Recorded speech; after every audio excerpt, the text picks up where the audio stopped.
Moi, j'ai choisi le paintball parce que c'est ça qui me rend le plus proche de l'armée. Okay? J'ai toujours voulu être dans l'armée, mais je peux pas aller dans l'armée parce que j'ai un enfant et je voulais le voir le plus souvent possible. Je sais que dans l'armée, des fois, tu peux être des mois sans retourner même chez vous, de voir tes amis, de voir ta mère, ton fils, tout ça. Fait que c'est ça que je voulais pas qu'il arrive.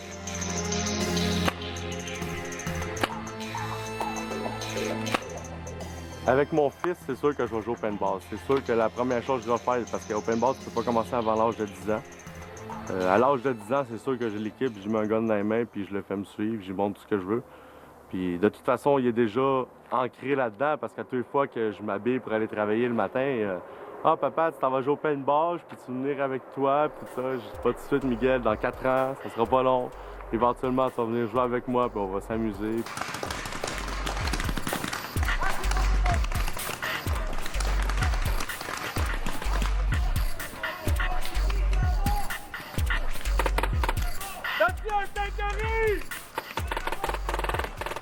Moi, ce qui m'attire beaucoup dans le paintball, c'est le côté immersif. De se retrouver dans des terrains réels, des choses. Donc, on va retrouver des bâtiments, pas juste des arbres, on a des véhicules, on a même des tanks. D'entendre le fait de s'approcher en véhicule, le stress au combat est excessivement réel. Que ce soit de la balle de peinture ou de la vraie, c'est tout ce qu'on va trouver comme infrastructure, comme ambiance et scénario nous transporte dans un monde là, totalement immersif.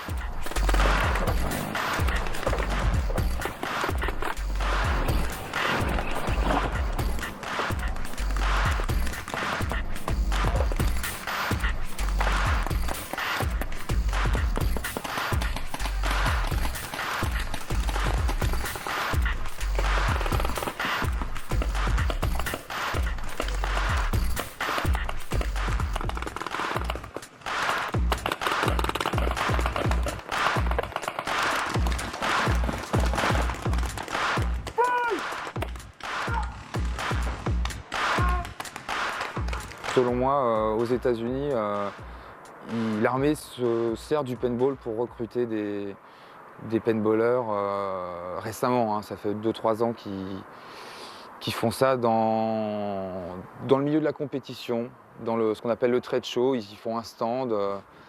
Et après, est-ce qu'ils en recrutent ou pas, je sais pas, ça je peux pas vous dire. Mais ça c'est spécifique, j'ai vu que ça aux États-Unis.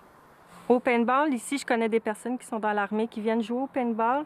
C'est sûr aussi qu'il y a des gens qui viennent jouer ici, que ça les incite peut-être à aller même zioter dans l'armée à voir si ce serait possible, parce qu'ils ont aimé leur expérience ici. C'est sûr qu'on ne parle pas de la même chose du tout, mais ça l'incite quand même des gens à aller voir là-bas.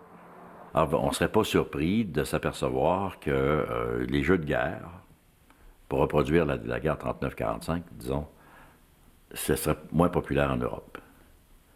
Ou dans des pays qui ont beaucoup souffert ou qui souffrent, où là, la guerre n'est pas un jeu, où la guerre est en cours. Je ne sais pas, il y a peut-être une quarantaine de guerres là, qui sont là pour vrai.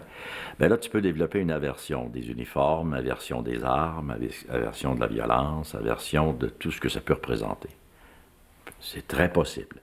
La mémoire aussi peut faire en sorte qu'il y a des sujets tabous, puis on ne revient pas là-dessus. Donc là, on ne peut pas jouer à ça. Mais dans une société qui est très loin de ça, ça fait partie des jeux possibles. On peut être...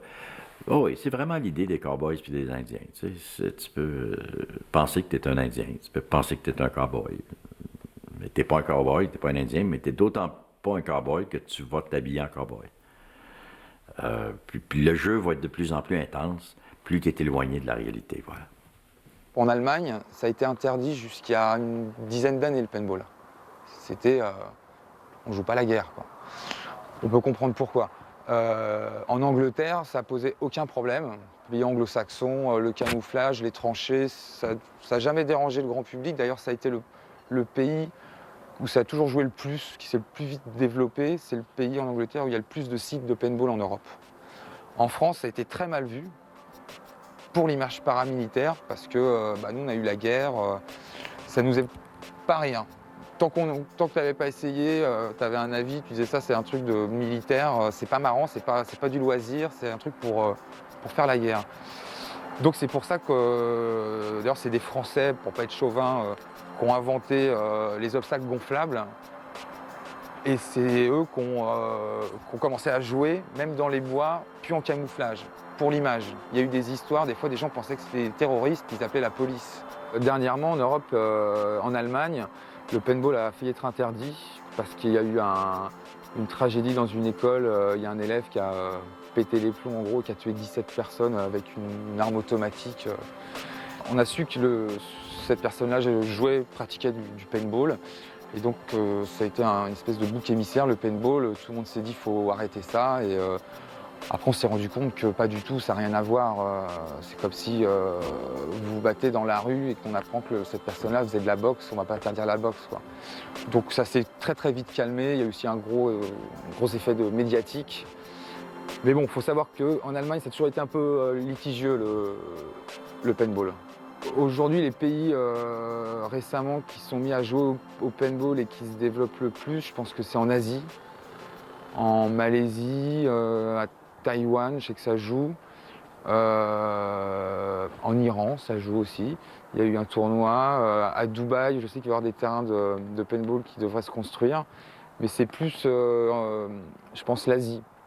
Quand on traite légèrement, rapidement, la question du paintball, on peut penser que c'est niaiseux, on peut être contre, puis c'est la guerre, puis c'est des guerriers, puis... Mais là, on se laisse aller à la facilité. C'est de la facilité. Il y a beaucoup plus derrière tout ça. C'est vrai qu'il y a beaucoup plus derrière ça. On n'a jamais réglé le cas du guerrier en nous, du fait que la guerre est une réalité. Mais non seulement la guerre est une réalité, toujours, elle est toujours là, mais qu'elle a toujours été. Ou que la violence a un but. Et la violence s'inscrit ça peut être positif, la violence, chez l'humain. Après tout, nous sommes des animaux.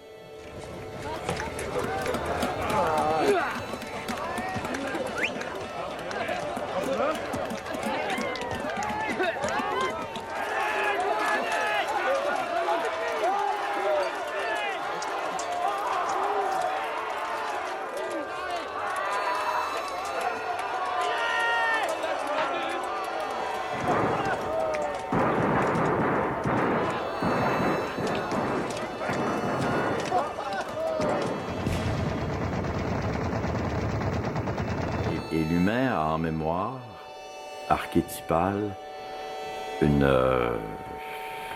relation à la difficulté, c'est-à-dire au danger. Se défendre contre, à la fois prédateur et en défensive. Comme dans les autres espèces, le mâle humain est constitué, il est fabriqué, il est fait pour l'agression et la défense, la brutalité et la violence, et l'action violente. Quand je joue au paintball, c'est sûr que je change totalement. Là. Mon cerveau il fait un 180 degrés, je deviens une machine de guerre. Les techniques, les tactiques, ils tournent dans ma tête. J'arrête pas de penser à qu'est-ce que je préfère, en telle situation, qu'est-ce que je ferais. C'est sûr que je deviens vraiment une machine à tuer quand je suis au paintball.